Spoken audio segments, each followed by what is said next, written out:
Okay, so magandang araw sa aking mga estudyante sa ESP10. Tayo ay nasa third quarter na at apat na module ang ating pag-uusapan sa quarter na ito. No? Unahin na natin ang module 9 at ang pamagat nito ay ang maingat na pag-uusga.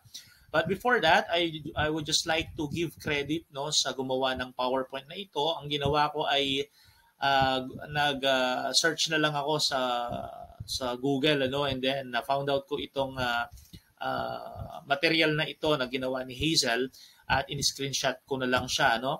Then, yun nga, ito yung pag-uusapan natin sa araw na ito. Magkinig ng mabuti at dahil sa pagkatapos ng pagpapaliwanag na ito ay magkakaroon kayo ng activity. Okay, so let's begin. Maingat na pag-uusga, tayo ay tinatawagan na magkaroon ng maingat na pag-uusga para sa huli hindi tayo magsisi, para sa huli ay hindi tayo mapahamak. Okay, so hamon hindi problema. Inihanda ka ng mga nauna mong mga karanasan sa buhay upang makagawa ng mapagmalay at mapanimbang na mga pagpapasya. So, because of our experiences, nakakagawa tayo ng mapanimbang na mga pagpapasya. Dahil ang mga karanasan na sinasabi natin ay sabi nga sa kasabihan na sila ay mga best teacher natin, na kung saan tayo ay natututo sa kanila na nagtuturo sa atin na sa susunod na mga gagawin natin ay mag-iingat na tayo. Okay? So, ano ba yung mga virtues na kailangan taglayin ng mga tao, ng mga estudyanteng kagaya ninyo bago sila gumawa ng pagpapasya at aksyon? Okay? So, ang una ay yung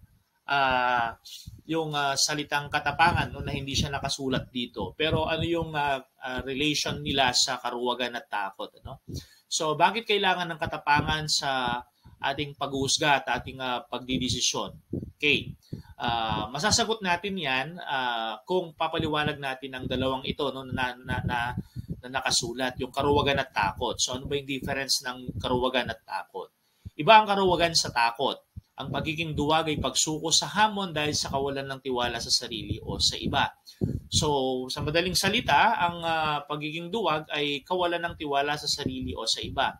Kung sa takot naman, may tiwala ka sa iyong sarili, mayroon kang tiwala sa iba. Natatakot ka lamang na magtiwala pero pinipilit mo pa rin magtiwala. Okay?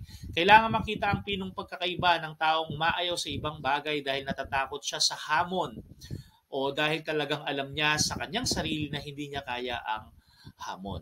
Okay? So, palalimin pa natin.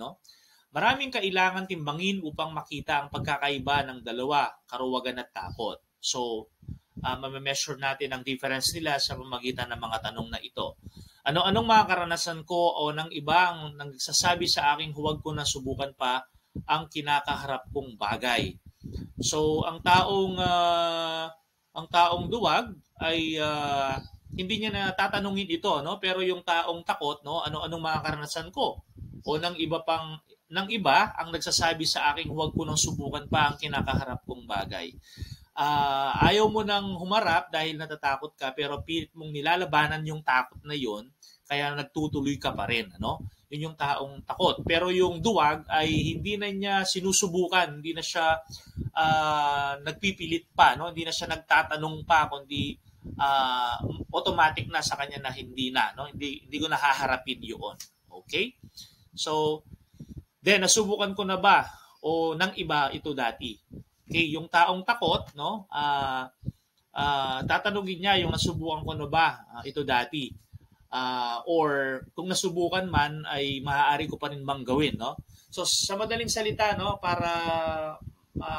para malaman natin, ang taong matapang pala ay natatakot, pero sa paglaban niya sa kanyang takot ay ino-overcome niya ito, masasabi natin siyang matapang. So, alisin natin ang definition ng katapangan na ang taong matapang hindi natatakot. Hindi totoo yun, Ang taong tunay na matapang ay natatakot. Pero nilalabanan niya yung kanyang takot, pinipilit niyang overcome ito para meron siyang marating, para meron siyang magawa pa. Pero yung taong duwag ay nagpapadaig siya doon sa kanyang takot. Wala na siyang ginagawa. Okay, ano ang nangyari? Anong pahamak ba ang maidudulot nito sa akin o sa iba kung gagawin ko ang bagay na ito? Okay, ang taong takot at taong matapang, ang taong matapang na natatakot ay tinatanong niya, anong nangyari? Anong pahamak ba ang maidudulot nito sa akin o sa iba kung gagawin ko ang bagay na ito? So, natatakot siya pero tinitignan pa rin niya yung mga consequences nito, no? Mayroon pa rin siyang nakikitang pag-asa. Kaya samantalang yung duwag ay wala na akong gagawin. Ano man ang may dulot nito, wala na akong gagawin. Okay? May pakinabang ba akong makukuha rito? Ang taong matapang na natatakot ay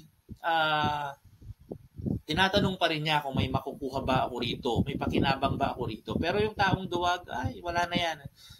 Hindi ko natatanong yan kasi wala naman na akong gagawin. Okay?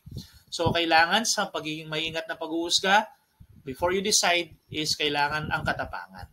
Okay? May madadagdag ka ba o mababawas sa kahulugan ng buhay ko kapag ginawa ko ito? Okay? So, connected siya dun kanina, ano? Ito ba ay may karagdagan, no?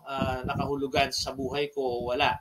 Yung taong matapang, may takot siya, nararamdaman yung takot, which is normal, pero i-overcome niya, maghahanap siya ng mga paraan para nang sa gayon ay ma-overcome niya itong takot na ito. Saan nagmumula ang takot? So ano nga ba? Saan nagmumula nga ba ang takot? Takot na masaktan, takot na magkamali, takot sa sasabihin ng iba, o takot dahil talagang ikapapahamak ko ang gawin pa ang bagay na ito. Okay, so meron naman talagang kailangang katakutan, ano? Bakit tayo natatakot? Dahil takot tayong masaktan, takot tayong magkamali. Pero yung ang taong matapang ba ay nararamdaman tong mga to? Yes, of course. Ang taong matapang ay nakakaramdam ng takot na masaktan. Ang taong matapang ay nagkakaroon ng pakiramdam ng takot na magkamali. Kasi ang taong matapang hindi naman perfect yan, di ba? Takot na sasabihin ng iba. Takot dahil talagang ikapapahamak ko na gawin ang isang bagay. Nararamdaman ba yung taong matapang? Yes. Pero ino-overcome niya yan. Pero yung taong duwag, okay, punta tayo sa karuwagan, ano? Ang karuwagan ay pagpikit ng mata sa mga tawag ng halaga. Kapag duwag ang isang tao, pipikit na lamang niya ang kanyang mata sa tawag ng halaga. Hindi na niya nakikita kung ano yung mas mahalagang dapat gawin, no? Okay, so pero yung taong matapang, no, pilit pa rin niyang kahit na pumipikit na ang kanyang mata dahil sa kanyang takot, pilit niyang binubuksan ang kanyang mata upang magpatuloy, upang lumaban. Yun yung tunay na matapang. Sa halip na tumingin sa liwanag ng mga dapat, tungkulin, prinsipyo at pagpapahalaga, ang pagtutuunan ng pansin ay ang dilim ng sariling kahinaan. So yung taong duwag ay lagi niyang tinitignan, lagi niyang sinasabi sa kanyang sarili na ay wala na akong magagawa, wala na akong tungkulin na dapat gawin, no? Wala na akong pag-asa, no? Inaalis ko na ang aking mga prinsipyo. Hindi ko natitignan yung mga mas mahalaga. Okay? Magpapadaig na lang ako sa takot ko. Pero yung taong takot, no? Yung matapang, no? Natatakot siya na baka mabasted siya, pero itatry pa rin niya. Yung taong matapang, natatakot siya na baka mapahiya siya, no? Pero pipilitin pa rin niya na lumaban. So, magkakaroon ng maingat na desisyon ng isang tao kung siya ay may katapangan. Pero ang kanyang katapangan, nakakaranas pa rin siya ng takot, pero lalabanan niya yung kanyang takot.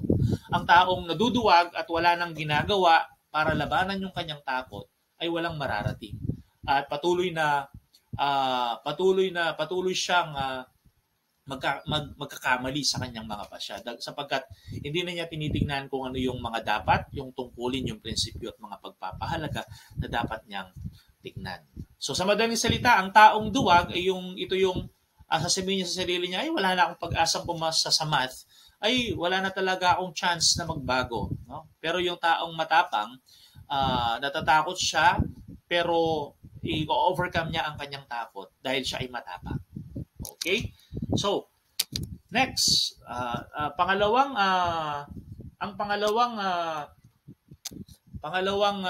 virtue, no, na kailangang taglayin upang magkaroon ng maingat na pag-uusga yung tinatawag na kahinahunan. So kahinahunan bilang angkop. Ang angkop ay gawin ay akuin ang tungkuling kailangan kong tumugon. So ang taong mahinahon, ibig sabihin mayroon siyang pagtugon, mayroon siyang ginagawa, ano? Okay? So, pag sinabing angkop, ito yung sakto. Okay? Hindi siya labis, hindi siya kulang. Meron siyang ginagawa at ang ginagawa niya ay sakto.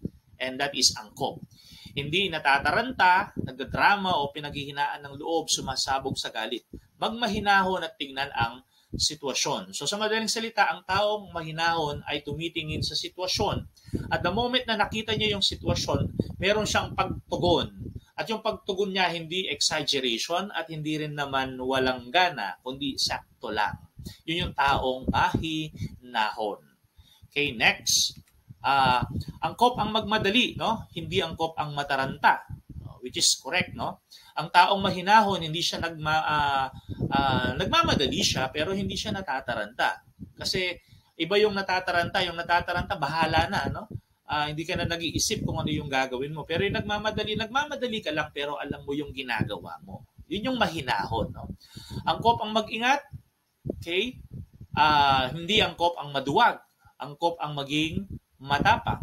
Okay? Hindi angkop yung maduwag, no? Kasi yung maduwag, sabi nga, wala nang gagawin, no? Pero yung taong takot, matapang pa rin. Yung taong matapang is matapang siya, nakakaranas siya ng takot, pero nilalabanan niya yung kanyang takot, and that is kahulugan ng katapangan, which is angkop. Okay? So, hindi angkop ang maduwag, angkop ang maging matapang. Pag matapang ka, it doesn't mean hindi ka natatakot, but you are overcoming your fears, and that is nagiging matapang ka. Hindi angkop ang maging mapangahas. Pag-aangkop ang tawag sa paglalapat ng mga kakailanganin ng labas at ng may bibigay ng loob. So, ibig sabihin, mahinahon ng isang tao kapag meron siyang ginagawa, no? Nilalapat niya yung kakailanganin sa labas. Ibig sabihin, may ginagawa siya sa labas at ano yung may bibigay niya sa loob. Okay? Meron siyang ginagawa. Okay? Yun yung pangalawang virtue na kailangan taglayin. Una is katapangan, pangalawa is kahinahunan. Then, ang angkop bilang katarungan. So, pangatlong virtue na ito na kailangan upang magkaroon ng maingat na pag-uusga. Ang paggawa ng hindi ayon sa angkop ay nagbubunga ng pagkasira. So, pag hindi mo ginagawa yung angkop, ang resulta nito is pagkasira. Okay? Kasi kapag gumagawa ka ng kasi angkop, sakto. Pag ginawa mo yung labis, lahat ng sobra, mali, masama. Lahat ng kulang, masama din. Di ba? So, angkop lamang. So, sinisira nito ang kaayusan ng sarili, kapwa, kapaligiran, gawa ng pagmamalabis o pagdarahop, kawalang katarungan ng tawag sa pagkasirang ito. So, sa madaling salita, kailangan sa ating pag-uingat sa ating pagkakaroon ng maingat na pag-uusga, kailangan tayong maging makatarungan. Kailan ka nagiging makatarungan? Ginagawa mo yung angkop. Okay? Pag ginagawa mo yung angkop, nagiging maayos ang sarili, nagiging maayos ang kapwa, magiging maayos ang kapaligiran. Vice versa. Kawalan ng katarungan, hindi mo ginagawa yung angkop. Pag hindi mo ginagawa yung angkop, meron kang nasisira. Sino yung nasisira mo? Yung sarili, yung kapwa, at yung kapaligiran. Next. Okay. Kung ginagawa ang dapat, nangyayari ang sakto, which is correct, no? Pag ginagawa mo yung dapat, nagiging makatarungan ka. Pag ginagawa mo yung dapat, mangyayari yung sakto. Kapag ginagawa mo yung sakto, ginagawa mo yung angkop, magiging mahinahon ka. The more na hindi mo ginagawa yung sakto, hindi mo ginagawa yung dapat, hindi ka nagiging makatarungan, hindi ka magiging mahinahon. Bakit? Sinisira mo yung sarili mo, yung kapwa mo at kapaligiran. Sa ganyang paraan, nagaganap ang katarungan. Ang paggawa ng makatarungan ay ang angkop. Pag ginagawa mo yung angkop, makatarungan ka. Ano yung katarungan? Maayos ka, sakto yung ginagawa mo, hindi mo sinisira ang iyong kapwa, sarili at kapaligiran. Okay? Next, ang pang-apat na virtue na kailangang taglayin ng isang tao upang magkaroon ng maingat na pag-uusga ay yung tinatawag nating prudensya. Ano yung prudensya? Ang pag-aangkop bilang sumasa panahon. Prudensya, isang uri ng pagtingin sa hinaharap. Okay? Ang taong taglay-taglay niya yung prudensya, bago siya mag-decide, tinitignan niyo yung nakaraan, yung kasalukuyan, at saka yung hinaharap. Ganun lang yung kasimple. Ang kilos ng pamimili. Ang pamimili ay hindi reaksyon lamang sa mga hiningi ng kasalukuyan. Tugon ito sa hamon na gawing makabuluhan ang serye ng kahapon, ngayon at bukas. Ang kwento ng ating pagkatao. Gaya ng sinabi ko kanina, ang taong taglay niya ang prudensya, bago siya mag-decide, tinitignan niya yung kabuuan, ano, Kapampangan. Tinitignan niya yung kabuuan, tinitignan niya yung kinabukasan, binabalikan niya yung nakaraan, at pinag-uusayan niya yung kasalukuyan na naging teacher niya yung nakaraan at tinitignan niya yung kinabukasan. Okay? Additional, kaya tinatawag na ina ng mga virtue ng katapangan, kahinahunan at katarungan ng prudensya sapagkat nailalagay nito sa konteksto ng panahon at kasaysayan ang pamimili. Ang pamimili niya ay nilalagay sa konteksto ng panahon. Panahon noon, panahon ngayon, at panahon na darating. Okay? So, next, hindi namimili sa dalawang dulo, hinahanap ang gitna sa maingat na paghuhusga. Sa bawat sitwasyon natin, may simulayan at may hangganan. Pero yung prudensya nga, tinitingnan niya yung gitna. Okay? Hindi siya nagpo-focus. Hindi siya masyadong nagpo-focus siya sa gitna. Okay? Tumitingin siya paunti-unti sa nakaraan at kinabukasan, pero nagpo-focus siya sa kung ano yung ngayon. Masasabing mabunga ang pag-uusga kung makalilikha ito ng magandang oportunidad na magtatagumpay at umunlad ang tao. Kay karunungang praktikal na dapat taglayin din natin kapag tayo ay nagdi-decide, no? Excuse me. Yung karunungang praktikal. Okay, gamit ang katapangan, gamit ang prudensya, gamit ang katarungan, gamit ang kahinahunan, ang taong may praktikal na karunungan ay tinitignan din niya kung ang kanyang gagawin ay may magandang oportunidad o success, hindi lang sa kanyang sarili, kundi sa taong nakapaligid sa kanya. Okay, hindi kailangang makulong sa dalawang pagpipilian, hindi iyon ang pipiliin, hindi isa sa kanilang dalawa, kundi sa gitna. Okay, so maraming salamat sa inyong pakikinig. Nawa ay may natutunan kayo.